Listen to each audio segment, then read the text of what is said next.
keep sinking into your blue, yeah, I keep sinking Artlist.io. into your blue. Hi everyone, welcome once back again to my channel. It's me, Josephine Eshon, and on this channel we talk about personal finance, we talk about lifestyle, and a little bit of everything. So if you enjoy any of these topics, please make sure you join this channel.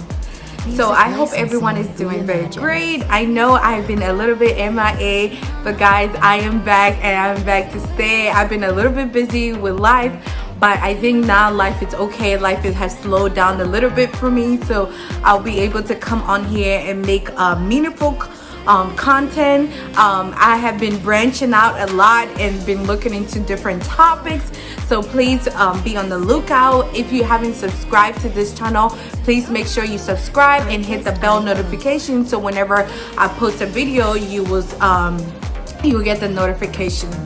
So today I am back to talk about a topic that is very interesting, a topic that is very close to me, and it's a little bit of reflection on what I have been through. So Music licensing reimagined. what I'll be talking about is that, do I regret getting a PhD?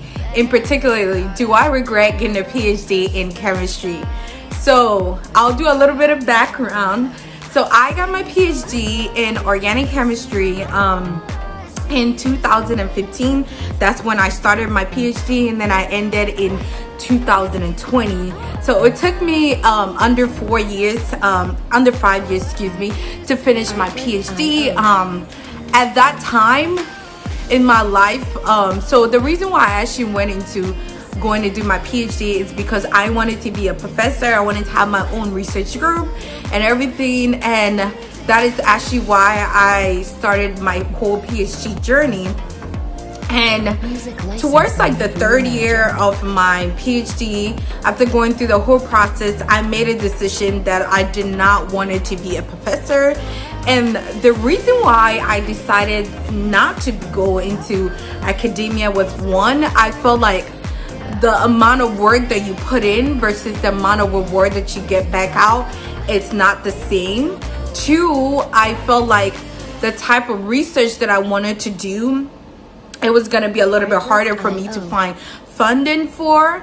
Three, I also felt like I guess the major reason why I did not want to go into academia was because I feel like having a work-life balance was going to be harder for me from going if I was in as a professor versus if I went into industry. So that was like the backstory behind it. So after that, I graduated, I continued with my PhD because I felt like even if I don't want to become a professor, I still need to get this degree because I felt like there's a lot that I can do with that degree. So then I went ahead and continued my PhD, finished in 2020. And it's been so far like May 2020, so it's been a little bit, definitely more than a year and a half or so since getting my PhD. And this is one of the things that I will reflect. Do I regret getting a PhD? Yes and no.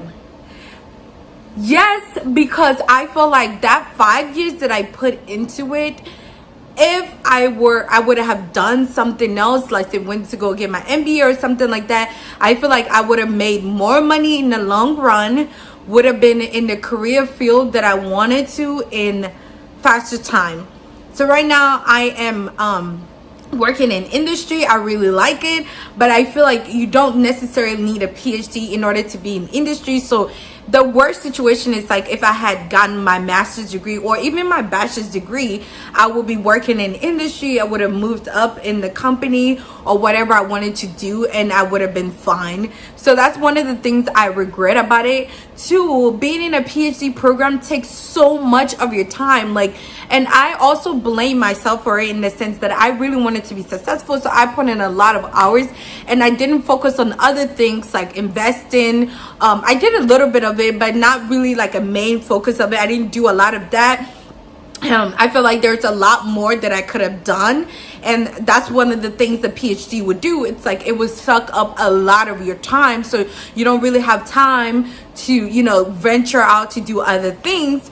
So that's one of the things that I regret about like getting a PhD. I feel like if I had went out to do something else, I would have had more time, and that maybe I would have had probably would have made more money.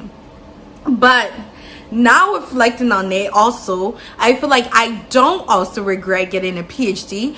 One, I started off with a good salary, something that I feel like was good enough. Two, having a PhD means that I could venture off to other areas that I would like to explore, and I have tons of new areas that I definitely want to explore.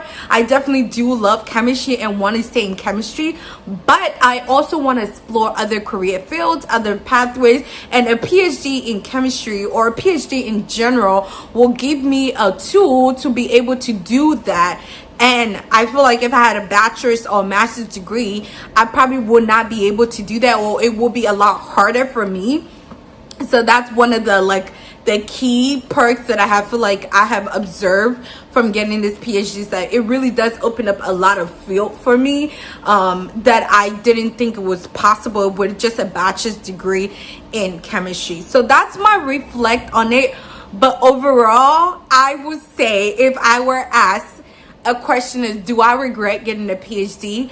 My answer will be no. I do not regret getting a PhD, and I do not regret getting a PhD in chemistry because I really do love chemistry. I did organic chemistry. I really do enjoy organic chemistry, and I do think the PhD is very translatable to other career field pathways that I do want to explore in the future or in the near future, possibly depending on how opportunities go. So thanks guys for staying out with me in this video. Once again, don't forget to like, subscribe to my channel, and I'll see you guys in my next video. Bye y'all.